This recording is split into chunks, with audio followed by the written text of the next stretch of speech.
All right. Hopefully, this is coming through loud and clear.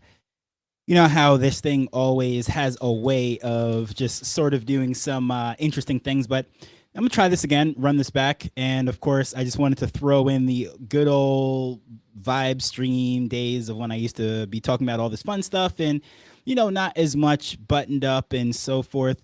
And I thought, cool, just do a little sound check right there. I do see it's coming through.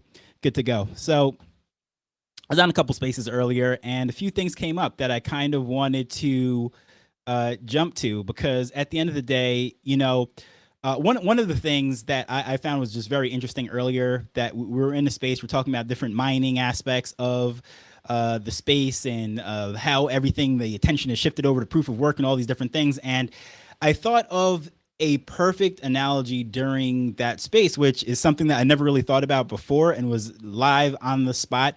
Didn't really have time to develop it as much as I thought I wanted to, I should say, go down that rabbit hole.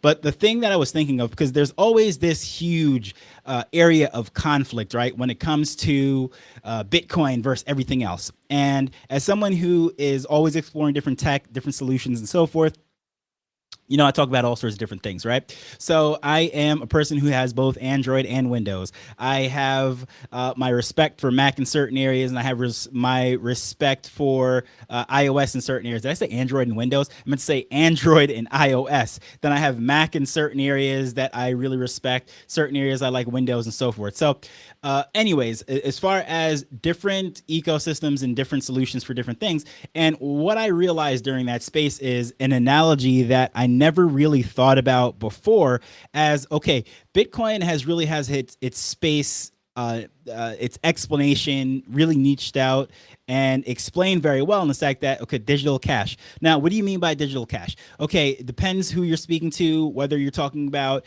peer-to-peer payments, store of value, locking up for the next generation and so forth. If war breaks out in your country, you can just pick up and just move to another place. It's not like you have bars of gold or land or anything of that nature to protect. You can just take your digital value and just ship out as quick as you can get a flight. So there is that aspect of it, but I'm not talking about that. I'm talking about the fact that digital cash. We know what cash is, like from an analog standpoint. What paper cash or whatever it is, physical cash is. The same sort of things happen. It's just the digital properties of that. That doesn't really need much explanation. And a lot of times when you have, hardcore people like DP. I like the term that he uses, a Bitcoin fundamentalist, as opposed to like a maxi, in the sense that he understands the fundamentals of Bitcoin and respects it, and that is the king, blah blah blah blah blah, so forth. But as someone who's a coder, a technologist, goes down that rabbit hole, he understands what it is like to develop and build different applications and use cases and so forth as a technologist. But during that space earlier, the analogy that I thought of for the very first time is that all of these different ecosystems, such as like ETH or wherever else, it's kind of like, I would say, getting a ticket on a plane. So you have digital cash, as in Bitcoin, meaning that no disputing that, the king of the throne and all that stuff as far as what it does, proof of work, the test of time, never been hacked, blah, blah, blah, blah, blah. You can go down that rabbit hole. Yes, I understand that. Then at the other side, you have the technology standpoint where people are building and coding and doing all sorts of interesting things. And the difference between Bitcoin as a coin, as a token, whatever you want to say, the value of that digital cash is a very different proposition than what is being said in other ecosystems when they're speaking about, their gas tokens, their native chain tokens, or whatever it might be. And the analogy that I thought of during that space was the plane ticket. So someone can speculate on a plane ticket or a ticket to a sporting event or whatever it might be. Let's just say this is football season. I'll switch it over from the plane ticket, the analogy that I used in that, and use it as a sporting event ticket. Okay, the Super Bowl, you have 2 Super Bowl tickets. You know that the value of this thing is going to shoot up if, let's say, the biggest brands, the Dallas Cowboys and whoever the biggest brand in the AFC happens to be. I can't even think, the Chiefs right now at this point, right? So let's just say that it's the Kansas City Chiefs versus the Dallas Cowboys. That would be a massive watch, high demand. You are speculating on the fact that this price is going to go up because there's only but so many people that can fit into the stadium. and what you're going to sell is based on speculation. You don't want to go to the game. And that's what a lot of people are doing when it comes to speculating and trading tokens on other chains and so forth. So they're not looking at the native aspect of it per se, as far as saying, okay, this is digital cash, and I think this is something that's better than Bitcoin. A lot of the times what they're actually doing is saying people want to go to this game. Now, if it turns out to be the Browns versus I don't know, the Browns versus some other team that nobody really cares about, right? No offense, Cleveland fans. That you just know the value is not going to be there. Not a lot of people are going to go there. Their markets are too small. The fan base is not there. So you're not going to take the chance on holding this thing thinking that's going to sell out. Now, why am I taking the time to go into all this and explain the analogy? Is simply because the difference is I know if I have digital cash, would be Bitcoin. No matter where I go, I can use it to get whatever I want. But if you're speculating on some other ecosystem, you're dependent on the fact that developers, businesses, companies, and so forth are going to build on the chain. And I didn't really have the time to develop this thought in the sense that that's where the tickets to the game starts to come in now, right? If nobody shows up for the game, meaning the developers, nobody cares what's going on this chain, well, those tickets are worthless. You have tickets for an event that nobody wants to go to. So you speculated on something that nobody cares about, nobody wants to build on. And that's where I think the huge separation is, because now, if you are a developer, you're a builder, and you realize that, look, I want to solve problem A, B, C, D, E. This is how I'm going to do it. And this is the only place that I can build it in. Okay, now it's valuable to you. So those tokens to build whatever it is that you're building makes sense. Now somebody comes into the ecosystem as a customer saying, I have these problems, and this developer that just built this thing, it fixes my problems. So I'm going to get that token so I can use that application that he built, or she, and it solves my problem. So regardless of where this ecosystem goes, up, down, like the chart is irrelevant. They just want tickets to be in that game. In other words, they see the benefit of what was built there. So that is the Cleveland Browns fan. That is the whatever fan that sees value in this thing, as opposed to the big brand fan, the Cowboys, who will show up and are going to sell out the stadium. Steelers, there's another one too, right? That's probably the biggest. If it was a Steelers Cowboys Super Bowl, that would be absolutely ridiculous. Those tickets would probably break every record known to mankind, because everybody wants to show up for that. Now, the small market team like the Browns or wherever, right? Those are the diehards that want to use the utility of that because they care about the actual game, if you will, the solution that's being built. So they don't care that nobody else shows up and the value of this token just crashes, because remember, they were never looking at this thing as digital cash. So zooming back out, it would be no different than I have a business that requires electricity. I have a business that requires water. I have a business that requires gasoline because I'm a taxi driver, whatever it might be. That's just the product, or the input, I should say, needed to get the result that I'm looking for. So that's the difference between digital cash and some other tokens and some other ecosystems and so forth. It's the technology. It's just the input to get the result, as opposed to digital cash, where you can use it everywhere. So it doesn't matter if you want to go to that Super Bowl game. It doesn't matter if you want to fly to Aruba. It doesn't matter if you want to go see a Taylor Swift concert, whatever it might be. Digital cash could be used in all of those situations. Now, that Super Bowl ticket, the only application and use case for it is to get into that Super Bowl game.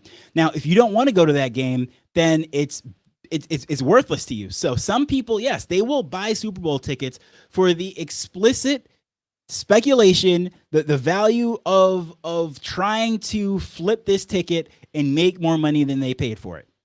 That is a very, very different game than solving the problems that are solved by digital cash in this ecosystem, this wonderful thing that we call Bitcoin. And where is my background going? I think this whole thing is shifting. Check this out.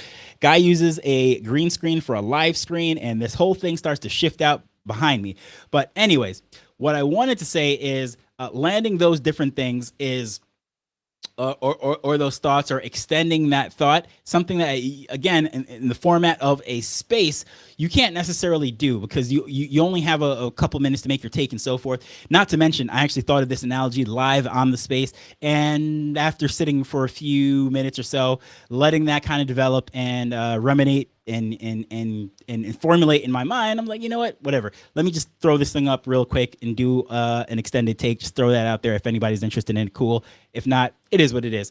And feel free to push back, argue against it, say that's absolutely stupid. That doesn't make any sense. I don't get the analogy. I don't see where you're going there. You started off great, but then your mind went off the tracks and went down a dirt road and you lost me. Whatever. Let me know. Throw it in there. Just whatever. I have thick skin. I don't take anything personal. But the second thing is on another space that, or it might have been that same space, but it actually, the topic also came up of various solutions and so forth. And we're talking about, I think someone brought up the fact that Stripe and all these companies are planning to launch their own blockchains, and that doesn't really go for the ethos of why Bitcoin was created, why this whole crypto cypherpunk movement, against control, fighting against the 1984 Minority Report type of world is coming up. And then you have people that are cheering on big banks, ETFs. You have all these AI projects. You have a world in which all these things are converging, and people are excited because their bags are going up, and is very much against the ethos of the space. And I understand that take itself. And one thing that I have seen over and over and over and over time again is that people value results, right? The end result is what they care about more so than what is sacrificed in the process to get that result. And I know that sounds absolutely horrible.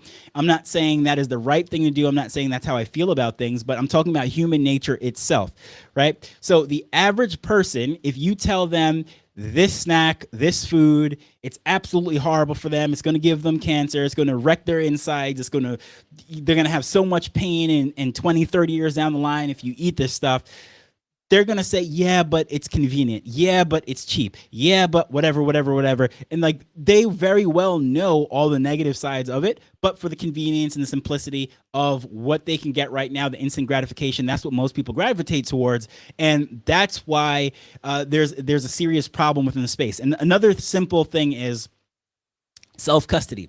Self-custody and being your own bank, owning your own future and assets and all that stuff is absolutely amazing. Not your keys, not your crypto, all that stuff. I can go on and on and on. We know this thing, that's something that we talk about all the time.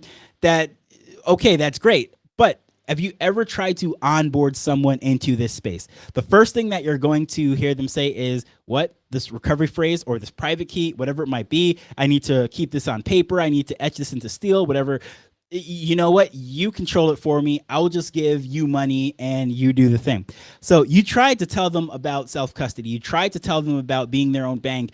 All of these great, amazing values within the space, but they default to, let me just throw some money at you and you take all that risk. Because remember, why? The average person is used to a bank account, a centralized control thing where something goes wrong, they can call up their customer service rep and chew them out and get a refund, get things fixed, whatever it might be. You see a charge on your card that is not yours. You call them up and say, someone hacked my or took my card. I don't know what's going on, but I didn't buy from 1-800 flowers and sent to Vegas, and I was never at this hotel, whatever it might be, right? I don't know why I came up with that analogy, but that's where my mind went, right? So like, people call up their customer service and they get their mistakes or their fraud or whatever it might be reversed. That's what they're comfortable with. So you can preach all this freedom stuff, all of this, the system is against you, blah, blah, blah, blah, blah. And they'll be like, yes, I 100% see it. I 100% agree with it.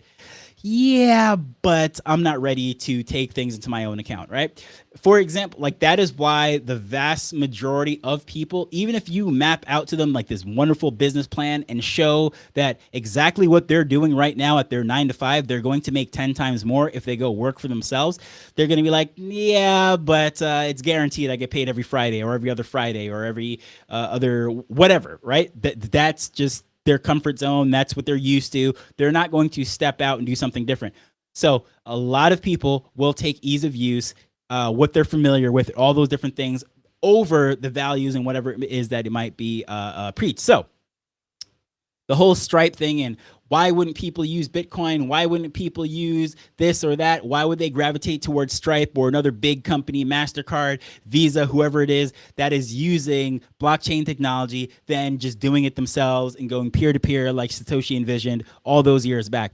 It's because the majority of people are looking, okay, the problem I want to solve right now, let's take that whole payment integration thing, and I'm trying to sell some t-shirts, right? So the problem that I'm trying to solve is getting these t-shirts out the door. I have 0 sales right now. I want to get it online wherever I am in my particular country. Stripe is not accepted. PayPal doesn't work for me. I'm locked out by this platform and that platform. Banking absolutely sucks. We don't have cash apps. We don't have this. We don't have that. And I just want to sell t-shirts. The people in the country in which that I live in, they're not paying $20, $30, $40, $50 for a t-shirt. Worse, it took me a whole day to hand make this thing, whatever it might be. But I know people in the States, I know people in the UK, I know people all over the world will absolutely love this stuff because it is reflective of my culture. It's popular right now. Some famous artist made a music video with it and everyone's Googling this thing. I can make a couple dollars right now and put some food on the table for my family. But they can't accept payments. Whichever company, centralized, decentralized, whichever chain, whatever it is, if it solves that problem, I want to sell my 20 t-shirts and feed my family, most likely than not, people are going to gravitate to that. Why? Just like the first extended take and the first thing that I was talking about is, remember, if it solves their problem, they're going to gravitate towards it. It doesn't necessarily matter all the tech in the background, because remember, they have a real world problem staring them in the face right now. I can't sell my t-shirts. I can't get anywhere else. And I have kids to feed.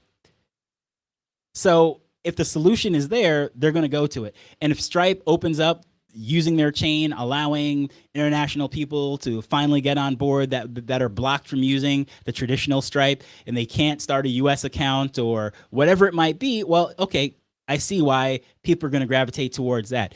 Would it be better for them to gravitate towards Bitcoin and just take peer-to-peer cash using Lightning and all this stuff? Okay, cool. Somebody builds out that tech, puts a whole e-commerce platform using that, and it's 100% decentralized, and it works. Great. It's easy to use. Great. Remember, the end user just wants their t-shirt, and the merchant just wants to sell their t-shirts.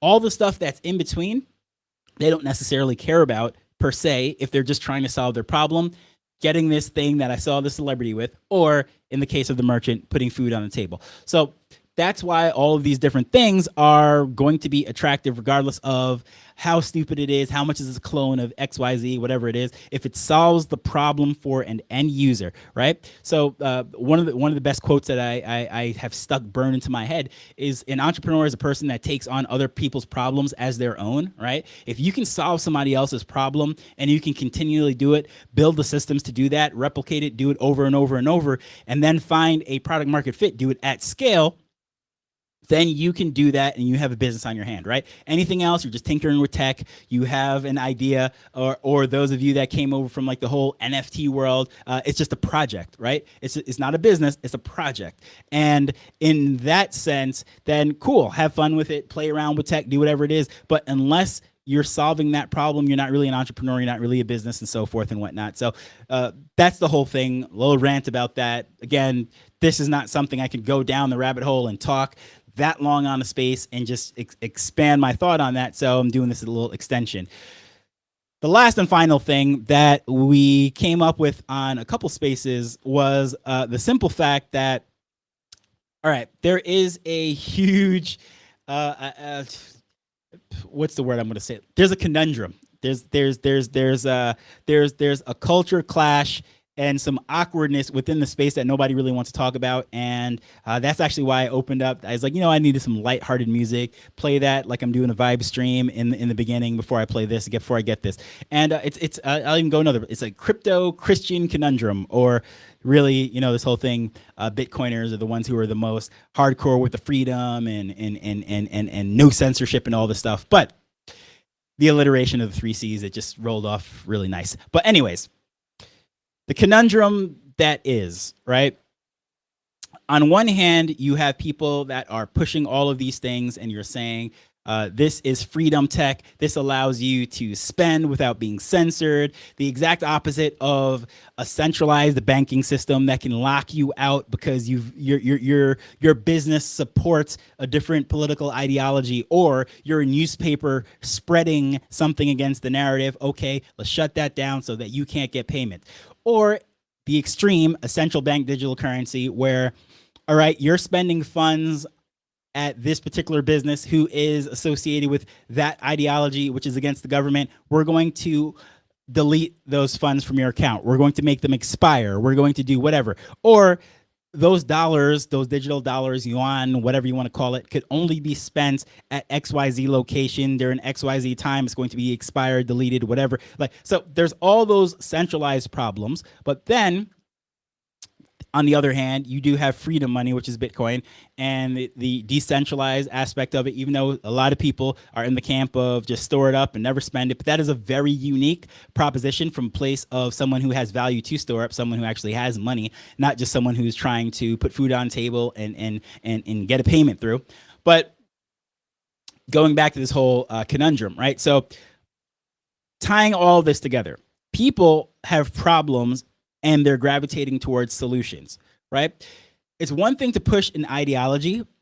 It's one thing to push the idea of what makes this technology great. It's a completely different to have your problem individually solved. And that's what is clashing up against this. So everyone that looks forward to the future, not look forward as in like you're expecting this excited like it's Christmas morning, but you're looking forward at the future and the things are to come. You're looking at like some like really like Minority Report type of technology and Palantir. You're seeing what OpenAI is doing with all of this stuff.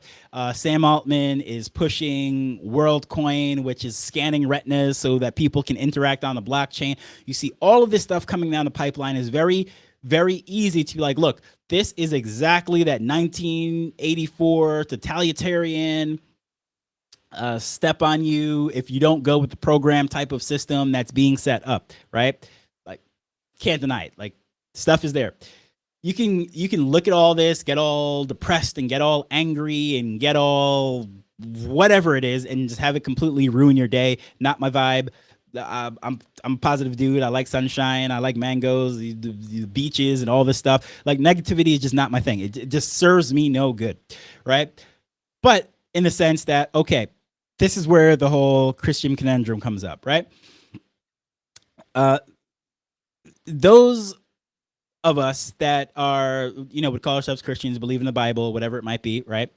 So, like, you're looking at like future. And you just read like the book of Revelations, all the stuff, like all this stuff is saying, oh, okay, well, if you believe it, it's either you believe the book or you don't, right? And if you see that like there's this supposed totalitarian type of government being set up that monitors spendings and all this stuff, and it like gets really conspiracy theorist, like the natural tendency is to fight against that 100%, run the opposite way, get angry about everything else. But at the same time, too, this is where the conundrum comes in. If you really believe that that is what's going to be set up, that's what's going to be set up, right? That's like looking at the rain clouds coming over the mountain and just being upset that it's going to rain. And I know this is like a crazy way of looking at it, and feel free to just rip me apart in comments if you really want to. That's cool. Really crazy way of looking at this.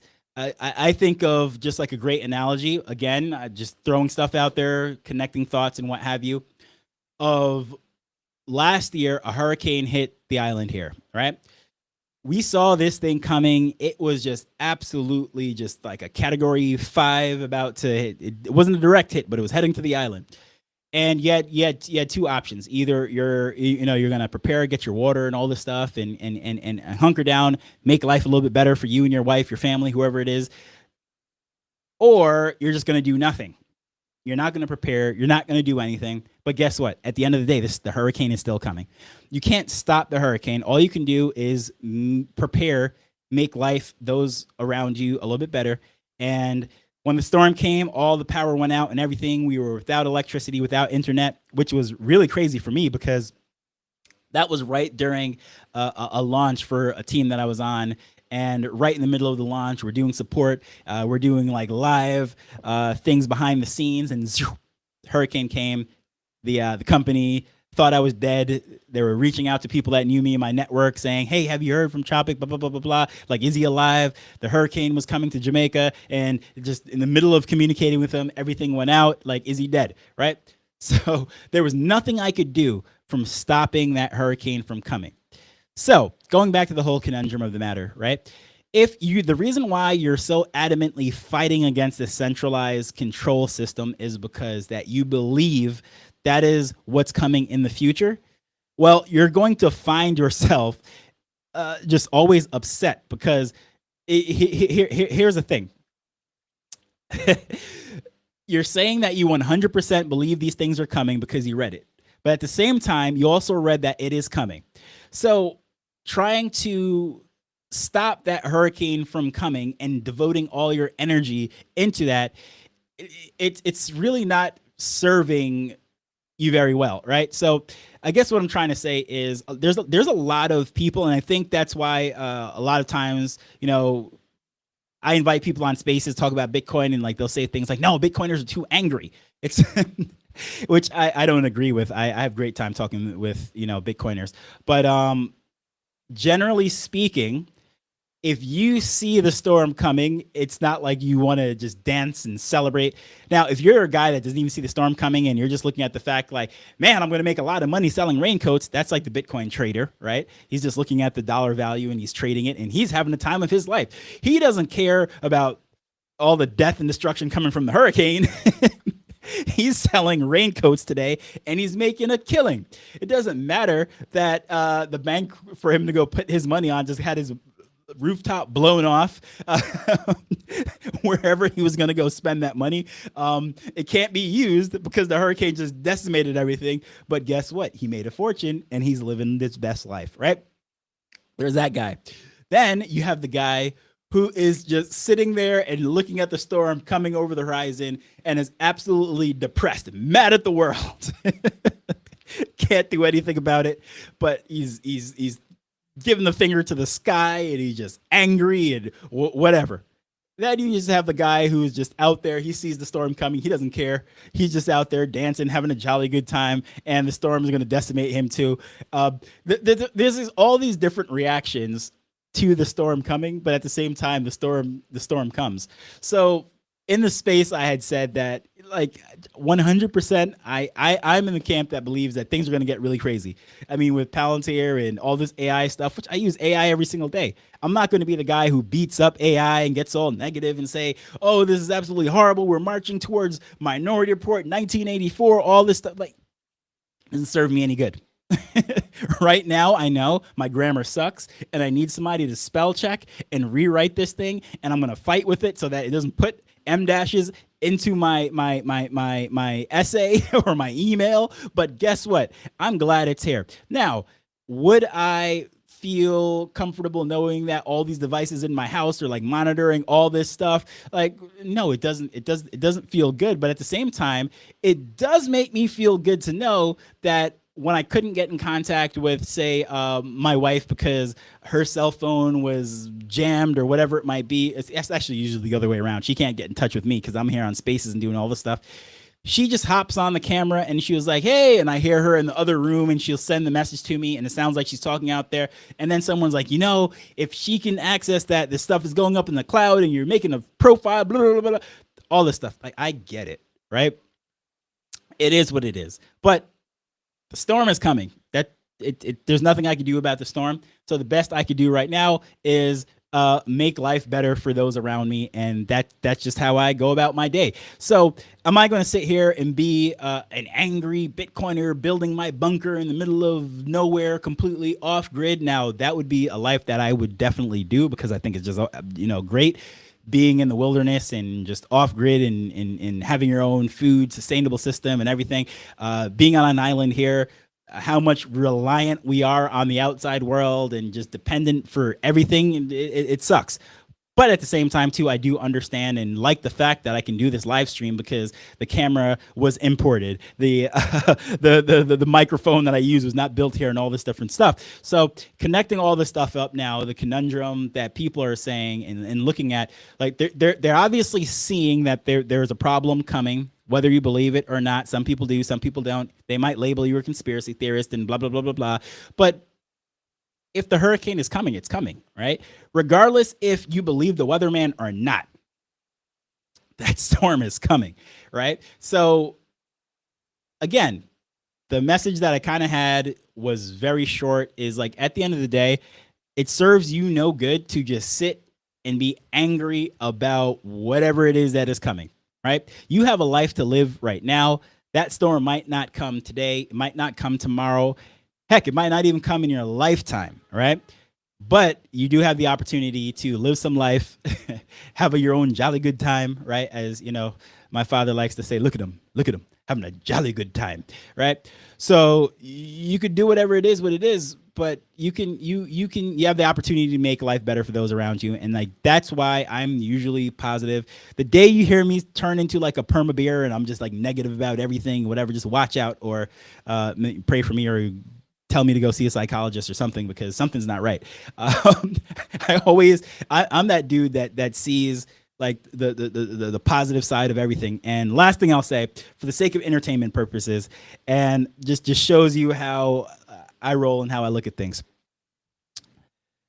In one space, I actually gave this story before, but so I'm in high school. I'm playing this because I was really a football player, but I played basketball and I played track. I was on the track team. I like to say I was on the field team. I was throwing discus, shot put, long jump, high jump, all that stuff, more so than running, right? We had to run by default. But anyways, it was to stay in shape for football season. I was a football player. Good enough to make the basketball team, but not really good enough to play. And I remember this one game we're in, and I'm actually playing this game, and we're guarding this guy who is now he went over, he got D1 scholarship, went over to go play, didn't make it to the NBA, which is just crazy as to how good NBA players are. He played in Europe, and he comes up court, 6'6", 6'7". He's running point guard, and we're talking about 2003, 2004, whatever it is, and it was just rare to see. This is like when LeBron's coming out. And anyways, within, I would say, maybe a minute and a half, 2 minutes, this guy has like 9, 10, 11, 12 points. And I mean, he's doing crossovers, doing all this stuff. And our team, we're down. We haven't scored a point yet. It's like 12-0. The game just started. Coach calls a timeout and he's flipping out. And I just go over to the guys. I said, you know what? You might be pissed off right now that this is how we're going out. Did all this practicing, and it's not doing anything. We can't stop this guy for nothing. But guess what? If this guy turns into the next Michael Jordan, we can tell our kids we played against him. Everyone laughed, lightened up the room, whatever, and we just went out there and had fun. Granted, we didn't win the game. We still got blown out. But you could always look at a negative situation in a positive light. And there we go. That story made its way into this rant about Bitcoin and all this stuff that people are beating themselves up about the things that are coming in the future, this Minority Report 1984 future. You can't stop the storm, the hurricane from coming. And I know there's some people that's saying, you're the problem. You think that we can't stop the storm from coming. I get it. That's at a different camp. I'm talking about the people that believe in a book that tells them the storm is coming. And if you believe that the book is telling the storm is coming, then that's who I'm really talking to on that regard. And just say, you know what, have some good times in this. But on that, I'm a roll out right there. It's 34 minutes, didn't plan to go so long, but hopefully that kind of clears up some of the thoughts I had. So I just went 34 minutes on 3 takes that would have been 3 minutes each, so 9 minutes in spaces. So I just gave it a little bit more than 10 minutes apiece. And on that